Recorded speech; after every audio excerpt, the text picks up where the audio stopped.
Welcome to the deep dive. Just a quick note before we jump in this deep dive, like all our priority analyses is brought to you by Stock Analytics AI. If you're looking for priority deep dives on specific tickers, maybe even exclusive early access to our full S&P 500 coverage rolling out over the next few months, become a member. It's just $4.99 a month. And hey, if you just want a one-off deep dive on something specific, you could always drop us a super thanks. We appreciate the support.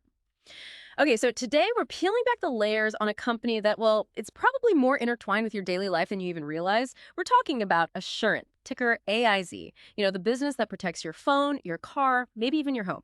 The big question we're tackling is this.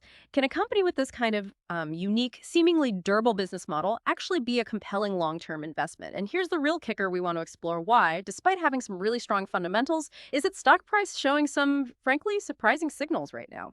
So yeah, we're diving deep into Assurant Inc. This is based on market close June 27, 2025, when the stock closed at $196.84 per share. We've gathered insights from quite a few comprehensive reports to give you the full picture, really following the principle of understanding the business from the ground up right through to its financials. Chapter 1, the business of protection. Understanding Assurant's core. All right, let's unpack this first. Assurant isn't, your typical insurance company. They operate on what's called a B2B2C model, business to business to consumer. Right. So they partner with the big guys. Exactly. Mobile carriers, car dealerships, big retailers, and that gives them this incredibly efficient pipeline to huge customer bases. Makes sense. Avoids massive direct marketing costs. Precisely. And when it comes down to how they actually make money, it's basically two main things. First, you've got the obvious one, insurance premiums and service fees. That's their core, right? Collecting money for administering extended service contracts, covering everything from phones to cars. Standard insurance model there. Yep. But then there's the second engine, which is critical for insurers, investment income. The float. Ah, the classic Buffett concept, using the premium money before claims hit. Exactly. They invest those premiums received up front, and that generates significant profit before they have to pay out claims. It's a powerful lever. So what exactly are they protecting? Well, they cover over 325 million consumers globally, and they organize this into two main segments. The biggest is global lifestyle. This one pulled in about, $8.8 billion in 2023? Pretty hefty. Yeah, that's the lion's share. And within that, you've got a few key parts. Connected living, that's your mobile device protection, extended warranties for electronics. They protect over 44 million mobile devices. And they're big in the trade-in programs too, which is interesting. Really booming. A whole circular economy angle. Right. Then there's global automotive, vehicle protection services, over 47 million vehicles covered, mostly through dealer partnerships. So when you buy a car and get offered that extended warranty, good chance it's Assurant behind the scenes.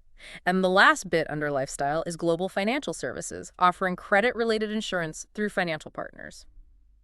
Okay, the second main segment is global housing. Pretty self-explanatory, focuses on where people live. like homeowners insurance. Sort of, but more specialized. A big piece is lender-placed insurance. That's when a homeowner's own insurance lapses and the lender forces a policy on them. Assurant tracks over 35 million mortgage loans here. Okay. A backstop policy. Exactly. They also do multifamily housing, so renter's insurance for over 2 million units, and then other niche stuff like flood insurance, manufactured housing coverage. It's quite impressive how they've carved out these very specific, highly profitable niches. Yeah, it's not about being the biggest fish in the ocean overall. It's about dominating these specialized ponds, like you said, highly profitable ponds. That's a great way to put it. I mean, they're a Fortune 500 company operating in 21 countries. But yeah, their overall P&C market share is small, like 1.58%. They're not trying to be Berkshire Hathaway. No, their strength isn't broad market share. It's that dominance within specific areas. Mobile device protection, vehicle service contracts, renter's insurance. They might not be a household name to us. But to their business partners, they're absolutely essential. Which brings up a crucial point. What exactly makes them so indispensable to these huge corporations? Excellent question.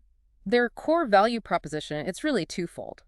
For their business partners, Assurant offers a complete turnkey risk management solution, like plug and play. So the partner gets fee income without the risk. Exactly. Enhances customer loyalty, generates high-margin fee income, and the partner doesn't take on the underwriting risk. For us, the consumers, it's simpler. Financial security, peace of mind for those big purchases. Now, looking at the industry they're in, the specialty insurance market is actually, well, it's booming. Really? What's driving that? Projections show a compound annual growth rate of like 10.2% to 10.6% through the early 2030s. It's fueled by the explosion of IoT devices, Yeah. right? More things to insure, Makes sense. Everything's connected now. and rising repair costs for complex electronics and cars. Plus, AI is getting integrated more for better risk assessment and claims.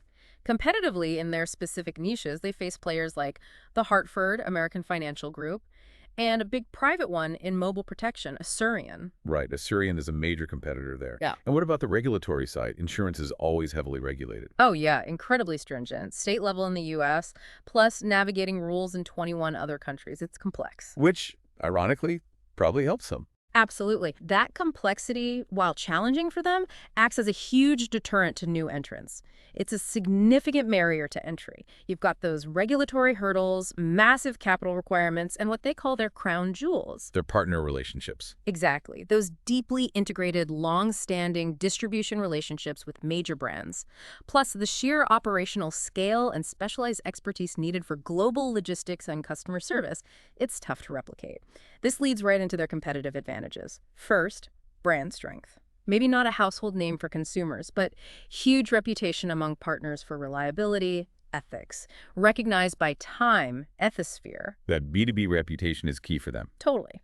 Then, cost advantage is economies of scale. Operating globally, protecting 325 million consumers, that gives them serious purchasing power, efficient networks. Scale matters in insurance. Definitely. And finally, network effect switching costs. Their services are so baked into their client systems, it's costly and disruptive for partners to switch. High retention is the result. But that deep integration, while a massive strength, also creates a kind of hidden vulnerability, doesn't it? Partner concentration risk. That's a critical point. If they lost one of those huge partners, You could have a really substantial impact. And also, that focus on connected living, it demands constant, heavy reinvestment in tech, training, infrastructure, just to keep up. That can be a drag on free cash flow. So how do they manage that tension? Being deeply embedded but also highly reliant. It's a constant balancing act. It seems they try to mitigate this through unique assets, like their advanced data analytics. Leveraging insights from millions of policies for underwriting, fraud detection, pricing gives them an edge. Using that data moat. Right. And they're active in innovation and intellectual property, too. Over 200 registered patents, nearly 200 pending, covering everything from mobile device evaluation to back-office processes. Chapter 2. Management evaluation. Okay, so we've dissected the business, but, often the real story is the people steering the ship. Let's talk leadership. Looking at their leadership assessment, Assurant has a really seasoned, remarkably stable executive team. That's usually a good sign. Low turnover. Very much so. The CEO, Keith W. Demings, he's been with Assurant for over 25 years, started as a sales intern, became CEO in January 2022. Wow. Homegrown leader. Exactly. And under him, they've hit 8 straight years of profitable growth. Pretty impressive numbers, too. 12% CAGR in adjusted EBITDA, 18% CAGR in adjusted EPS since 2019 if you strip out catastrophes. That homegrown leadership provides incredible stability, deep operational know-how. But there's always the risk of maybe becoming a bit insular, right? Groupthink. That's a potential downside. It seems like maybe creating a chief innovation officer role was aimed at mitigating that, bringing in outside perspectives. Possibly. Yeah. There's awareness, at least. How's their communication? Are they transparent? Seems quite high. Good investor relations materials, comprehensive stuff. And they actively cultivate that ethical reputation. World's most ethical companies, 2 years running. It suggests they prioritize transparency. Okay, fair enough. What about how they use their money? Capital allocation. Right, let's pivot to that. They seem really disciplined with strategic divestitures. They sold off non-core stuff like Assurant Health, and notably, the global pre-NAID segment for $1.3 billion in 2021. Really sharpened their focus. Smart pruning. Yeah, but they're not afraid of big moves either. Strategic acquisitions like the $2.5 billion purchase of the Warranty Group back in 2018, that really cemented their leadership in global vehicle protection. So bolt-ons in focus. Makes sense. Now, here's something that gets value investors excited. Their share buyback history. Assurant is, well, voracious when it comes to repurchasing stock. Oh, really? How much? In 2024 alone, $300 million worth. But get this. Since their IPO in 2004, they've bought back nearly 70% of their original shares outstanding. 70%. That's incredible. Massive return of capital just through buyback. Exactly. And then there's a dividend policy, another exceptional record, 20 consecutive years of increasing dividends since that 2004 IPO. They even hiked it 11% in November 2024. Okay, wow. So connecting this all together, that capital allocation strategy really paints Assurant as a classic growth braith at a reasonable price, jar ape stock. You think so? Yeah, the aggressive buybacks, the consistent dividend growth, those are hallmarks of a mature business throwing off more cash than it can always reinvest internally at super high rates.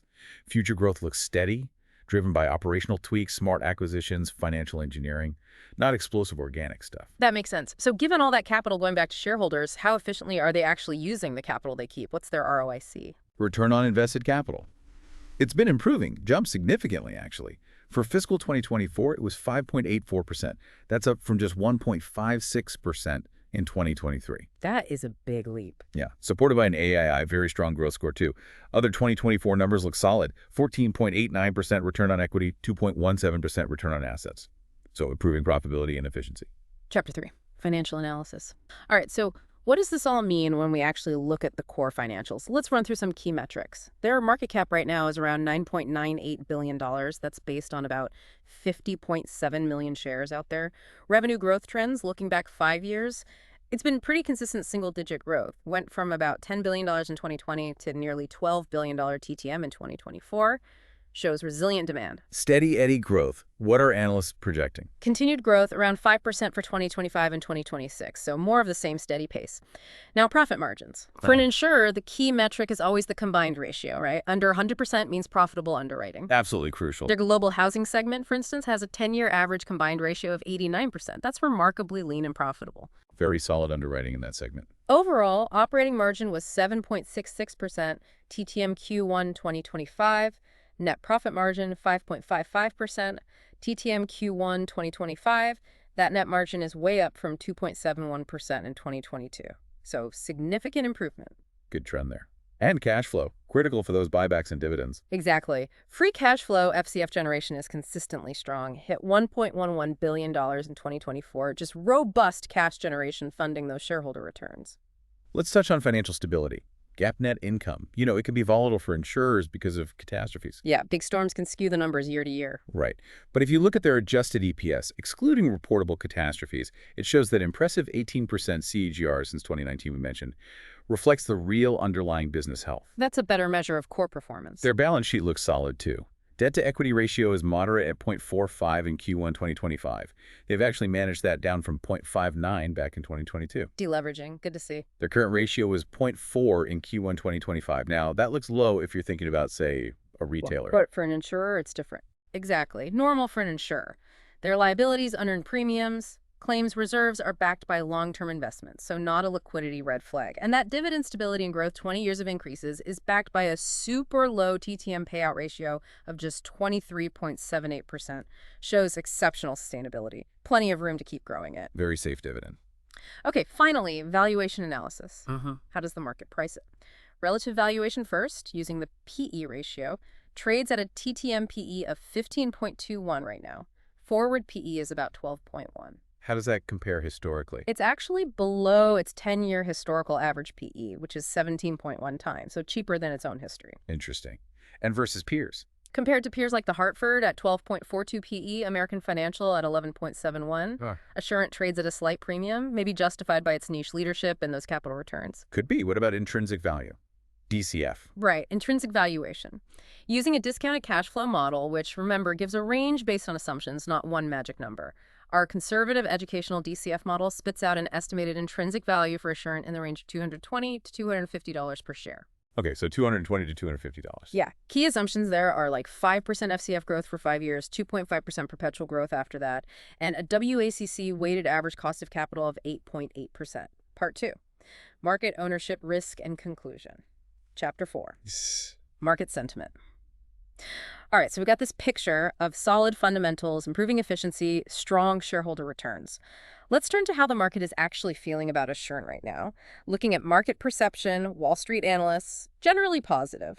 Consensus is a moderate buy. Average 12-month price target is $233. Yeah, the range on those targets. Ranges from $217 up to $250. So implies potential upside of what? Roughly 18% from the current price of $196.84? Decent upside potential according to the street. Yeah, and recent news has been mostly good too. Q1 2025 earnings beat expectations. Those mobile device trade-in programs returned a staggering $1.24 billion to consumers just in Q1 25. Yeah. That's up 40% year over year, positions them nicely in that circular economy trend. And they got named one of America's most innovative companies by Fortune, you said. That's right. So fundamentally, news-wise, analyst-wise, things look pretty good. Okay, strong fundamentals, positive sentiment. Right. Usually means the stock price is doing well, right? But when we look at the actual market indicators, there's this fascinating disconnect. You're absolutely right. It's really curious. Their short interest is super low, about 1.7% of the float, so nobody's really betting heavily against them. No major bearish conviction there. And here's where it gets weird. The price relative to its 50-day moving average. It's trading just below that 50-day SMA, which is around $197, $199, often seen as a short-term bear signal. Okay. And maybe more telling, the price relative to its 200-day moving average, also trading below its 200-day SMA, which is in the $201.86, $203.71 range. That suggests negative long-term price momentum. Exactly. This is that crucial divergence you flagged right at the start. Fundamentals and Wall Street. Bullish, technical price action, bears. It makes you scratch your head, doesn't it? It really does. It could signal an opportunity, right, for a patient, value-focused investor willing to ignore the short-term noise and bet on the underlying business value. But yeah, it definitely makes you wonder what the market's actually pricing in right now. Chapter 5, Ownership Structure. That is the million-dollar question. Let's dig into who actually owns Assurant stock. Maybe that gives us some clues.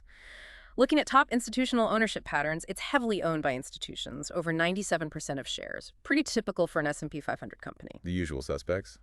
Vanguard, BlackRock? Yep. Top 5 include Vanguard at 13.2%, BlackRock at 9.4%, T. Rowe Price at 8.6%. High institutional ownership usually means stability, means it's well-researched. So big money likes it as a stable holding. What about insiders? Right. Insider holdings in recent transactions. Insider ownership is actually pretty low, between 0.5% and 0.9%. But here's a point worth noting. In the last 12 months, there have been 21 insider sales on the open market. 21 sales. And how many buys? And 0 open market purchases by insiders. Sellers included the chief legal officer, the COO. Lots of selling, no buying. That's not usually a bullish signal from insiders. It certainly raises an eyebrow. Finally, ownership concentration. The top 25 shareholders control nearly 75% of the company. Provides a stable base, but also means their decisions can heavily influence the stock price. Individual investor ownership. Very small. Okay, so putting that together, institutions see it as stable, maybe core holding. But the consistent insider selling, it suggests that management, arguably the most informed players, might see the stock as, well, fairly valued, maybe even fully valued at current prices. Meaning future returns might come more from earnings growth and buybacks. Exactly. Rather than the stock's multiple expanding significantly. More of that GARP profile playing out. Chapter 6, Risk Assessment. All right, even strong companies have risks. Let's dig into Assurant's potential downsides with a SWOT analysis. Strengths, we've covered these. Niche market leadership, those sticky partner relationships, diversified portfolio, disciplined capital management, strong financials. The core bull case points. Right, weaknesses. That partner concentration risk keeps coming up. Geographic concentration, too heavy North American weighting, product complexity, and, of course, inherent catastrophe exposure in global housing. Can't escape Mother Nature and insurance. For sure, opportunities. The connected world, more IoT devices needing protection. The circular economy, those growing mobile trade-in programs. Leveraging data and AI further, maybe expansion into emerging markets. Lots of avenues for steady growth. Threats, intense competition, including from private players like Assurant. Technological disruption is always a risk. What if phones become super durable and don't need service contracts as much? Or shifting consumer behavior, like everything moving to as a service. Exactly. And naturally, regulatory risk is always hovering over insurers. Beyond the SWOT, we need to think about the big picture. Impact of key macroeconomic factors. Inflation. That's primary threat, isn't it? Directly increases claims costs, labor, building materials, auto parts, electronics, squeezes those underwriting margins. And passing those costs on via higher premiums isn't always easy in a competitive market. Right. Then interest rates. This one's complex. A double-edged sword. Rising rates. Generally good long-term because they reinvest the float at higher yields, boosting investment income. But short term. Short-term, rising rates decrease the market value of their existing bond portfolio. Can pressure capital ratios. So it's a tricky transition. And lastly, let's consider impact of specific geopolitical factors, like hypothetically those U.S.-imposed tariffs discussed for 2025. How would that hit them? It'd be a direct threat. Basically, a tax on claims costs, tariffs on auto parts or building materials, increases repair costs in both global automotive and global housing. So they either eat the cost, hurting margins. Or pass it on, risking market share. Plus, slower economic growth from tariffs could just reduce demand for the stuff they insure in the first place. If we connect these external threats together, it creates this challenging trilemma for assurance management. A trilemma. How so? Well, you've got inflation and tariffs pushing up claims costs. Then, the main tool to fight inflation is often higher interest rates, which then adds volatility to their huge investment portfolio. Ah, okay. They're getting squeezed from multiple angles. Exactly. It forces management to simultaneously try and reprice policies accurately, manage complex investment risks, and navigate supply chain issues for repairs. That complexity makes forecasting really difficult. And it raises a big question. Can they adjust their reserves effectively for these new interconnected risks to avoid an unexpected negative earnings surprise? Chapter 7, Conclusion. Okay, so after digging through all of that, what does it all boil down to? Let's try and synthesize this. First, the summary of the bullish points, the bull case. Assurant clearly has a durable economic moat, right? Leadership in defensible niches, high barriers, the sticky partner relationships. The moat seems real. They're a proven shareholder compounder. That commitment to returning capital, 20 years of dividend hikes, retiring 70% of shares, it's undeniable. Hard to argue with that track record. It's a resilient, relevant business. Consistent, profitable growth aligned with the huge connected world trend. And despite the weird technicals, the valuation looks attractive compared to history, with analysts seeing decent upside around 18%. Solid bull case points. Okay, now the summary of the bear's points. The bear case. Those significant macroeconomic headwinds are real. High exposure to claims inflation from the economy and potential tariffs. The trilemma we just discussed. Yep. Interest rate sensitivity, creating that short-term portfolio volatility. Partner concentration risk, losing a big client would hurt. A key vulnerability. Inherent catastrophe risk in global housing, causing earnings volatility. And let's be honest, it's a mature growth profile. Explosive organic growth is probably in the past. Future growth looks steady but more modest. Manageable, but definitely headwinds. So looking at the numbers one last time, our educational DCF model suggested that intrinsic value range of $220 to $250 per share. Current price, $196.84. Average analyst target $233. Which brings us right back to that initial puzzle, doesn't it? What's driving the stock price today? It really seems like the market is pricing in those very real macro risks, inflation, rate volatility, maybe tariffs. Yet perhaps not fully appreciating the flip side. Exactly. Maybe not fully appreciating the durability of the business model, the strength of that moat, and that exceptional track record of rewarding shareholders over decades. So for the right kind of investor, maybe a patient, long-term, value-oriented one, this current valuation could be a reasonable entry point. It requires conviction, though. Yeah. Conviction that management can navigate these near-term headwinds like they have before. And patience. Patience to let the underlying earnings power and those shareholder return policies compound value over time. So thinking about all this, what stands out to you, the listener, given this fascinating divergence between Assurant's strong fundamentals and its current bearish technical price action, what factors would you prioritize in your own assessment of this company's future? This has been The Deep Dive. Remember to like and subscribe to the Stock Analytics AI YouTube channel. Members get those priority deep dives and exclusive access to our full S&P 500 coverage. It's just $4.99 a month. Or if you just want a one-off deep dive, drop us a super thanks. We really appreciate it. And finally, the important bit. This analysis was generated by an AI system for educational purposes only. It should absolutely not be considered financial advice. Please conduct your own research or consult with a qualified financial advisor before making any investment decisions.